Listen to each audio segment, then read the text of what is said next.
흔히 이 강을 건넜다라는 말을 많이 씁니다. 예를 들어 너 그 강 건넜어, 너 돌아오지 못할 강을 건넌 거야 라는 표현들을 하곤 합니다.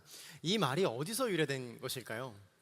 이 로마의 장군 율리어스 카이사르는 자신의 군대를 이끌고 루비콘 강을 넘어서 로마를 진격한 사건이 있습니다. 아마 그 사건으로 유래된 게 아닌가 하는 생각이 듭니다. 이탈리아 본토로 들어가려면 이 산맥 때문에 반드시 루비콘 강을 건너야만 했습니다. 지도가 나오고 있나요? 네. 이 루비콘 강을 반드시 건너야 됐거든요. 근데 중간에 화질이 하두리 같은 느낌이네요. 그래서 산맥이 있는데 산맥을 건너지 못하니까 루비콘 강을 건너서 이탈리아 본 지역으로 들어가야 되는 것이죠. 이 로마의 군인들은 이 타국으로 전쟁이나 훈련을 나갔다가 돌아올 때는 로마에 충성을 하고 있다는 증거로 이 무장을 해제하고 이 강을 건너는 것으로 충성을 맹세해야 했습니다. 왜냐하면 당시 로마의 법으로는 군대가 무장을 하고 이 루비콘 강을 건너 이탈리아 본토로 들어가는 것이 불법이자 반역의 상징이었습니다. 그런데 율리어스 카이저스는 당시 전쟁에서 승리하여서 이 자신의 세력이 확장되는 중이었고 로마의 원로들은 그것들을 위협으로 느껴서 이 율리어스 카이저스의 아들과 율리어스 카이저스를 살해하려는, 암살하려는 첩보를 이 율리어스 카이저가 듣게 돼요. 이를 눈치챈 율리어스 카이사르가 루비콘 강 앞에 선체로 고민에 빠져요. 바로 선택의 기로에 선 것이죠. 무장을 해제하고 가면 분명히 살해당할 것이고, 무장을 해제하지 않고 가더라도 반역자가 되는 상황에 처해지게 되는 것입니다. 이 카이사르는 결국은요, 역사에 남을 유명한 한마디, 주사위는 던져졌다 라는 말을 남기고 무장을 한 채로 루비콘 강을 건너 로마를 장악하게 됩니다. 강을 건넌다라는 의미나 돌아오지 못할 강을 건너는 것처럼 어떠한 일을 돌이킬 수 없을 때 우리는 주사위는 던져졌어 라고 이야기하는 표현을 사용하는 것입니다. 오늘 성경에서도요, 이스라엘 백성들은 주사위가 던져진 것처럼 강을 건너는 장면이 나옵니다.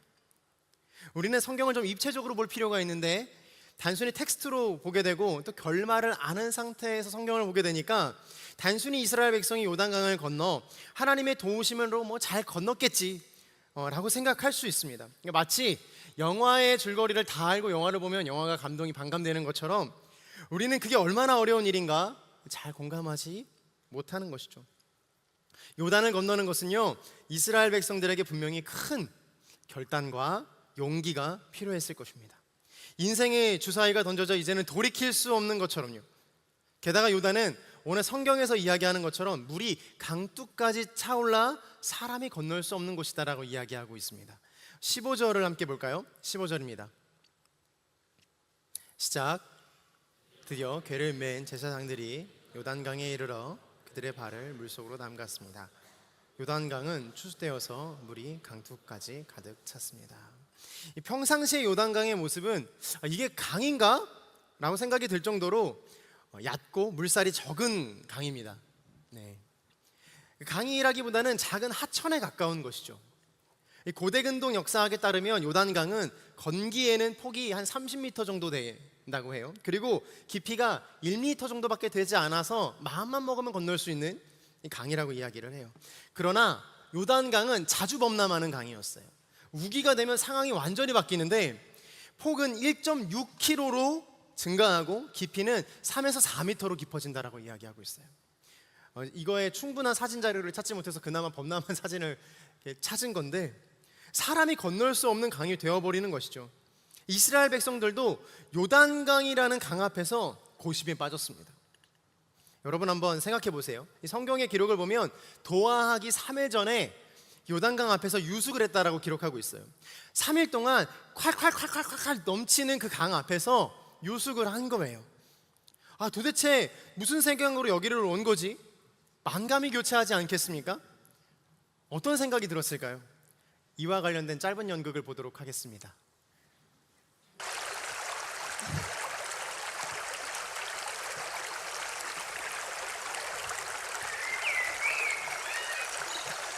야, 너 그 얘기 들었어? 무슨 얘기? 우리 저 요단강 건넌데. 갑자기 뭔 강이야. 잘 왔는데 지금 물 범람해서 난리도 아닌데. 내 말이. 근데 진짜 맞다니까. 지금 제사장들 다 준비하고 난리 났어. 진짜로 에바긴 해. 이거 심각한 일이긴 해. 맞긴 해.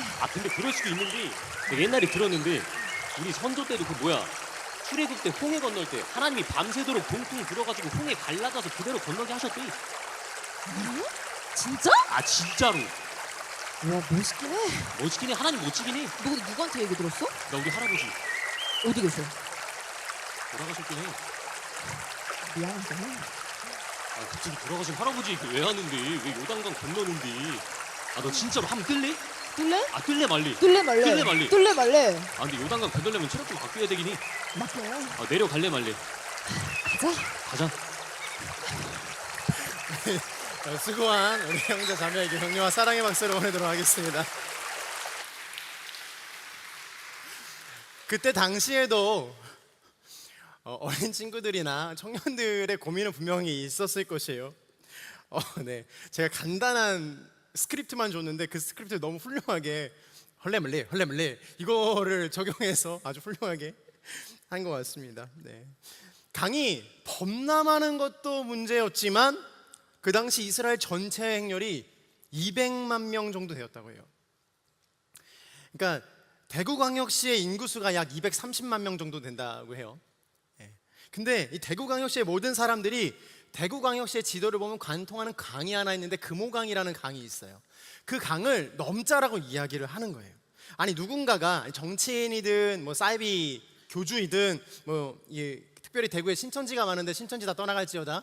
신천지가 많은데 신천지 교주가 나와서 리조다가 나와서 금호강 건넙시다 라고 이야기하면 듣기라도 하겠습니까? 날도 더운데 무슨 소리 하는 거야? 정신이 어떻게 된 거 아니야? 전 연기를 하면 안 되나 봐요. 생각하지 않겠어요? 제 학창 시절에 어머니께서 저에게 질풍노도의식에 저에게 자주 하던 말씀이 계세요. 무슨 말씀이냐면 비싼 밥 먹고 헛소리 하지 말라라는 말씀 그렇게 많이 하셨어요. 정성 들여 차린 밥을 먹고서는 왜 헛소리를 하냐라는 것이죠. 백성들의 입장에서도 요단강을 건너는 일은 쉬운 일이 아니었다라는 거예요. 이스라엘 백성들은요, 직접 만난 하나님이 아님에도 불구하고 하나님의 명령에 따라 인생을 걸어야 하는 절대절명의 순간이 찾아온 것입니다. 당시 이스라엘 백성들은 출애굽을 경험한 세대가 아니었어요. 이전에 한번 모세를 통해 홍해를 가른 사건이 있기는 하나 그것을 경험한 세대가 아니라 귀로만 들었던 세대라는 것이죠. 이스라엘 백성들은 하나님 앞에서 계속해서 보지 않고 그 믿음을 따라가며 발걸음을 옮기는 훈련을 하고 있는 것이죠. 알지도 못했고 보지도 못했고 듣지도 못했다라는 거예요. 물론 계속해서 믿음의 여정 가운데 이 갓지파나 르우벤이나 므낫세 지파들은 믿음의 여정을 잘 걸었을 거예요. 그러나 그 가운데서는요, 승기처럼 믿음의 연약한 사람처럼 갈팡질팡하며 고민했던 사람들도 분명히 있었을 것이다 라는 것이죠. 사랑하는 여러분, 하나님께서는요, 믿음이 크고 작음을 떠나 각 사람에게 가장 알맞은 방식으로 신앙의 여정을 인도하시고 훈련하십니다. 믿음이 큰 사람만이 훈련을 받는 것이 아니고 믿음이 작다고 해서 훈련의 손길이 없는 것도 아닙니다. 오히려 하나님은 우리 각자의 믿음의 분량을 깊이 이해하시고 사랑으로 인내하며 그에 맞게 이끌어 가시는 것이죠. 그러므로 사랑하는 여러분, 인생의 고난 앞에서 나는 믿음이 작다고 응석을 부리지 마십시오. 그러므로 사랑하는 여러분, 나는 좀 믿음이 있다라는 자존감과 자신감으로 스스로를 망가뜨리지 마십시오. 오늘 본문을 보면 하나님께서 그런 우리들을 세밀하게 이끄시는 것을 볼 수 있어요. 본문 3절의 말씀을 함께 읽도록 하겠습니다. 시작. 너희가 너희 하나님 여호와의 언약궤와 레위 사람들인 제사장들이 그 궤를 메고 가는 것을 보면 너희가 아멘. 하나님께서 하나님의 사람들을 이끄시는 첫 번째 방법은 나를 따라가라 라는 것입니다. 옆 사람에게 한번 인사해 주시겠어요? 주님을 따라가십시오. 한 번 더 믿음의 선포를 하겠습니다. 주님만을 따라가십시오. 요단강을 건널 때 이 주님께서 일단 건너봐. 아이 모르겠으니까 건너면 알게 될 거야. 건너봐 라고 하지 않으셨어요. 소위 등을 떠미시지 않으셨다라는 거예요. 이 3절에 여호와의 언약궤와 레위 사람들이, 이 제사장들이 그 궤를 메고 가는 것을 보면 너희는 그 뒤를 따라가라 라고 이야기하십니다. 오늘 본문을 묵상하면서 좀 재미있는 이야기를 좀 발견했어요. 언약궤를 메는 레위 제사장들에게는 묻지도 따지지도 않고 말씀하셨다라는 거예요. 6절을 함께 볼까요? 6절입니다. 시작.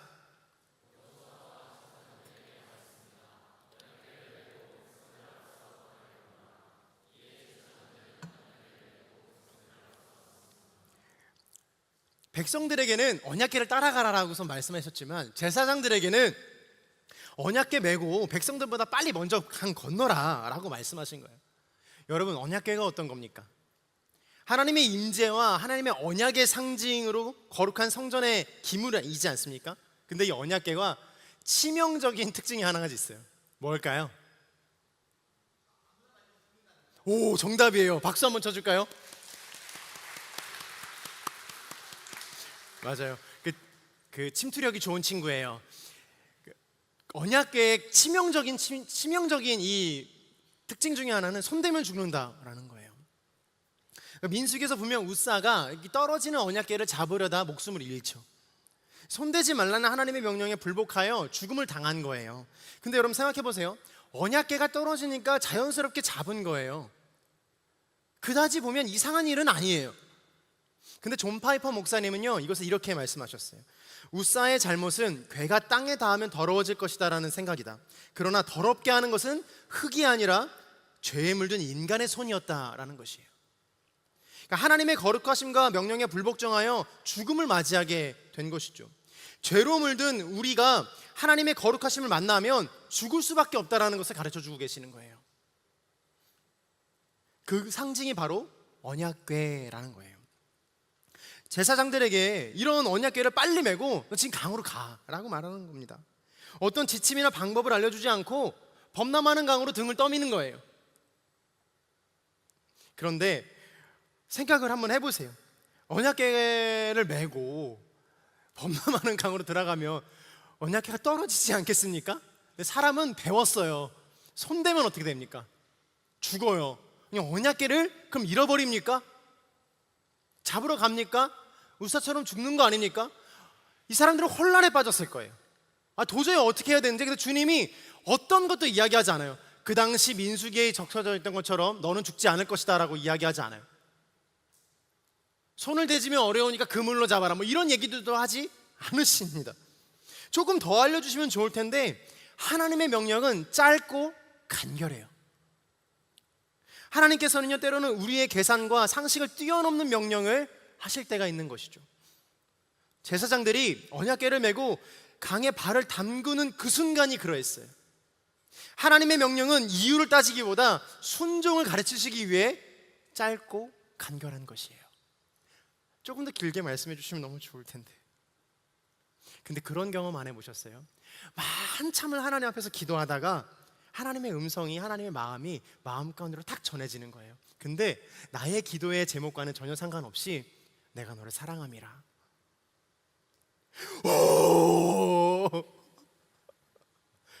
나의 기도의 제목의 응답에는 전혀 상관이 없는 주님의 응답이지 않습니까? 주님, 이것도 문제고 저것도 문제고 나의 마음이 너무나도 많이 상했는데 주님 어떻게 하면 좋습니까? 내가 너와 함께함이라. 어떠한 방법이나 어떠한 것도 알려주지 않으신데 주님의 응답은 언제나 짧고 간결해요. 그 짧고 간결한 음성을 듣고 우리의 발걸음을 떼라고 말씀하시는 것이죠. 마치 아브라함에게 내 사랑하는 독자 이삭을 제물로 바치라고 말씀했던 그때처럼요. 아브라함은 이 말을 들은 즉시 성경에 이렇게 기록되어 있어요. 아침에 짐을 싸 아들과 함께 출발했다라고 이야기하고 있어요. 모리아 산으로 바로 출발한 거예요. 가는 길에 얼마나 많은 고민을 했겠습니까?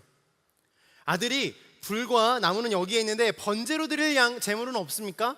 라는 그 질문에 이 아브라함은 번제는 너다, 번제는 너야 라고 말할 수 없어서 번제로 드릴 양은 하나님께서 친히 준비하실 것이다 라는 말을 하고 둘이 다시 침묵을 하여 3일 길을 올라가요. 이삭도 참 대단하죠. 당시에 이런 일이 있을 수가 없는 일이거든요. 번제물은요 미리 준비하는 거예요. 거룩하게 구별하여 이 수컷들 중에서 가장 좋은 것으로 구별하여 미리 준비해야 되는 것이거든요. 엄격한 절차가 있어요. 근데 그러지 않고 번제물이 없이 올라간다는 것은 누군가가 지금 번제물이라는 거예요. 아버지가 번제물이든 내가 번제물이든 둘 중에 하나는 번제물인 거예요. 이 당시 이삭의 나이는 성경에 기록되어 있지 않지만 번제에 쓸 나무를 질 만큼 장성했다라고 기록하거든요. 이삭은 이미 건장한 청년이 되었어요. 당시 아브라함의 나이가 120세가 넘었을 것으로 고고학자들은 추정해요. 역사학자들은 추정합니다. 장성한 아들이 120세가 넘은 아버지를 못 이기겠습니까? 그 아버지의 손아귀에서 벗어나지 못하겠습니까? 그 손길을 뿌리치지 못하겠습니까? 얼마든지 나의 뜻과 나의 생각과 나의 방법으로 그 상황을 타개할 수 있었어요. 아버지에게 되물을 수도 있었어요. 혹시 번제 나 아니냐? 나야? 아빠 나야? 진짜로? 그러지 않았다라는 거예요. 두 사람 모두 하나님의 이유 없는 명령에 따라 발걸음을 움직였습니다. 사랑하는 하늘 공동체 여러분, 하나님의 은혜 안에 있지만 우리는 그 은혜를 넘어서는 신뢰를 보여야 할 때가 찾아옵니다. 여기에 리더십이 아니더라도 하나님의 사람으로 부름받았더라면 하물며 작은 믿음의 마음으로 신앙생활을 이어가고 있는 사람이 계시다면 하나님은 우리들을 훈련시키기 위해 때로는 이해되지 않는 말씀으로 믿음의 완성을 요구하십니다. 그 완성은 거창한 것이 아니라 내 수준에 있는 그 작은 믿음의 완성입니다. 오늘 제사장들도 그러한 마음으로 건넜을 것이에요. 두려웠을 거예요. 범람하는 강한 가운데로 손대면 죽을 수 있는 언약궤를 메고 나아가야 한다라는 것이에요. 그러나 주님의 사람들은 그 하나님의 명령에 발을 내딛는 것이에요. 담대하게 발을 딛는 것입니다. 하나님이 가라고 하면 가는 거예요. 여기에는 어떠한 나의 생각이나 나의 방법이 존재하지 않습니다. 저는 하늘 공동체가 그러한 공동체가 되기를 축복합니다. 하나님의 명령에 믿음의 발걸음을 옮기는 믿음의 사람들이 되시기를 주님의 이름으로 축원합니다.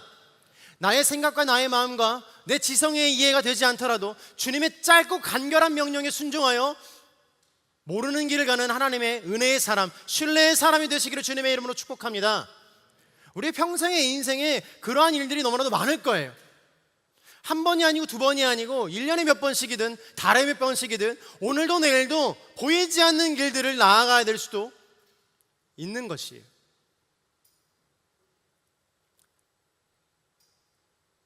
사절의 말씀을 함께 봉독해 볼까요? 4절입니다. 시작.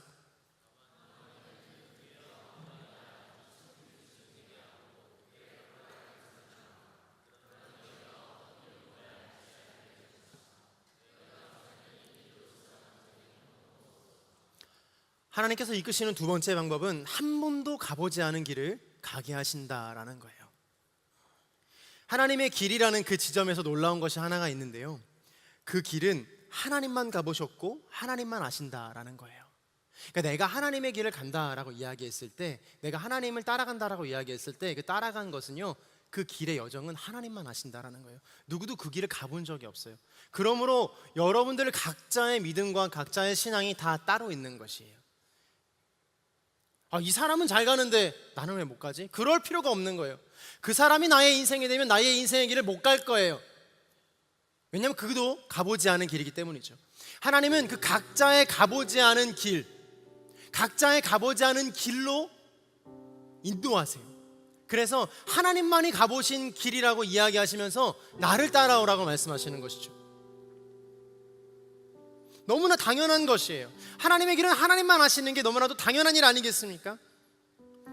너희가 전에 이 길로 지나간 적이 한 번도 없었다라는 이 성경의 기록은 지나간 적이 없어서 불안하고 위험하고 알 수 없어서 낙심하는 마음과 낭망하는 마음이 되는 것이 아니라 되려 한 번도 지나가지 않은 길이기에 주님께서 알려주시고 주님께서 동행하여 주시며 주님을 신뢰함으로 그 길을 걸어갈 수 있다라고 이야기하는 역설적인 표현인 것이죠. 너희가 전에는 이 길로 지나간 적이 한 번도 없었다. 그러나 그 길에 내가 있겠다라는 것입니다. 주님께서 내가 그 길을 가봤다라고 말씀하시는 거예요. 그러므로 나를 따라오라라고 말씀하시는 거예요. 주님께서는 내가 그 길을 잘한다라고 말씀하시는 거예요. 왜냐? 내가 그 길을 만들었기 때문에 나를 따라오라라고 말씀하시는 거예요. 주님께서는 내가 그 길에 있다라고 말씀하시는 거예요. 그러므로 너가 나에게로 나와야 된다라고 이야기하시는 거예요. 길을 알지 못하는 사람들이 오늘 이 자리 가운데 있다면 방황하는 하나님의 사람들이여 길을 내시고 길 위에 계시는 주님을 만나게 될지어다. 방황하는 인생들 속에서 빛이 되시는 주님을 경험하게 될지어다. 당연한 겁니다. 믿음의 사람들에게는요, 하나님의 간결한 문장을 들고 그 믿음의 발걸음을 떼라고 주님 말씀하시는 거예요. 저는요, 하늘 공동체의 한 사람 한 사람들이 하나님의 그 간결한 음성과 하나님의 그 간결한 명령을 듣기를 소망합니다. 하나님은 구구절절 설명하지 않으세요. 단 한마디로도 나의 인생을 바꾸실 한 분, 단 한마디라도 나의 인생을 완전히 송두리째 뒤집을 수 있는 그 하나님 한 분이 오늘 계시다라는 거예요. 성령께서 우리의 마음 가운데 두드리시며 저기에 하나님이 계시다, 저기에 예수님이 계시다, 너가 나아가야 할 길이 바로 저기에 있다라고 말씀하실 때 우리는 그 음성을 듣고 일단 나아가야 되는 거예요. 아, 이거는요, 저거는요, 이것도 이해 안 되고 저것도 이해 안 되고 이것도 준비 안 됐고 저것도 준비 안 됐고 하나님을 향해 달려나가시겠습니까? 믿음의 사랑, 그 상황 속에서 길을 가장 몰랐던 한 사람 여호수아는요, 주님께서 특별한 약속을 하십니다. 오늘 내가 모든 이스라엘이 보는 앞에서 너를 높일 것이다. 내가 모세와 함께 했듯이 너와도 함께하는 것을 온 이스라엘이 알게 될 것이다 라는 주님의 약속을 하세요. 이 약속은 이후에 여호수아를 완전한 이스라엘의 지도자로 세우는 초석이 돼요.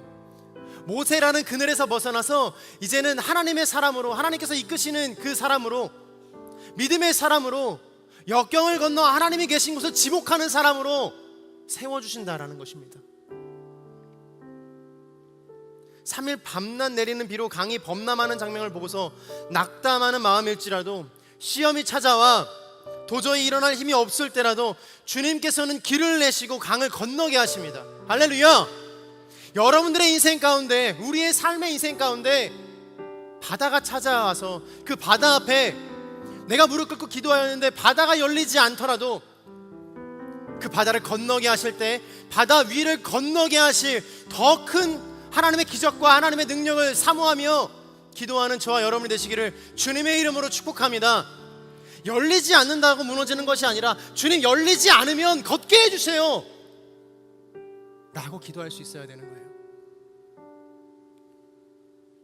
주님이 말씀하시면 짧은 한마디라도 들려주시면, 주님, 나는 그곳이 1m든 2m든 3m든 그 강의 폭이 30m든 1.6km가 되든 상관없이 걸어가겠습니다. 주님이 명령하시면 나의 인생은 당신의 손에 달려있듯이 나는 하나님을 사랑하며 사모하며 평생 살아가겠습니다 라고 고백하는 것입니다. 결국에는 하나님의 은혜로 이 제사장들과 여호수아는요, 결코 마르지 않을 것 같았던 축축하고 발이 푹푹 빠지는 그 바닷길을 건너요. 그리고 하나님이 준비하신 요단강 한복판 마른 땅 위에 그들이 서게 됩니다. 마른 땅 위에. 그리고 200만 명이 되는 그 요단의 강을요, 200만 명이 되는 사람들이 강바닥을 온전히 밟고 건너게 돼요. 마르지 않을 것 같은, 건널 수 없을 것 같은 그 강은 순종의 발걸음을 뗀 하나님의 사람들과 함께 하신 하나님으로 인해 고난을 건너 시험을 건너 약속의 땅으로 건너가게 되는 것이에요. 하나님은요, 우리의 인생을 이렇게 인도하세요. 사랑하는 여러분, 하나님의 부르심에 힘입어 여러분들의 믿음의 발걸음을 옮기게 되기를 축복합니다. 사랑하는 하늘 공동체의 여러분, 인생의 흑암이 짙고 갈피를 알지 못하고 나의 미래와 나의 직장과 나의 삶과 나의 결혼과 나의 연애와 내가 살아가고자 있는 것들, 그리고 내가 인생에 겪는 아픔과 슬픔들과 부모님의 죽음과 나의 죽음과 내 사랑하는 사람들이 망하는 것들을 바라보고 있을 때라도 하나님께서 가라라고 말씀하시는 그 음성 한마디에 모든 것을 제쳐 내려두고 그 걸음을 뗄 때 당신 앞에 있는 바다가 마른 땅이 되며 열리며 벽이 세워지며 하나님이 걷게 하게 하시는 줄로 믿습니다. 믿음의 사람들이, 청년들이 그 길을 걸어가야 돼요. 우리 그러한 마음으로 주님께서 주시는 그 부르심의 마음으로 함께 찬양하며 기도하기를 소망합니다.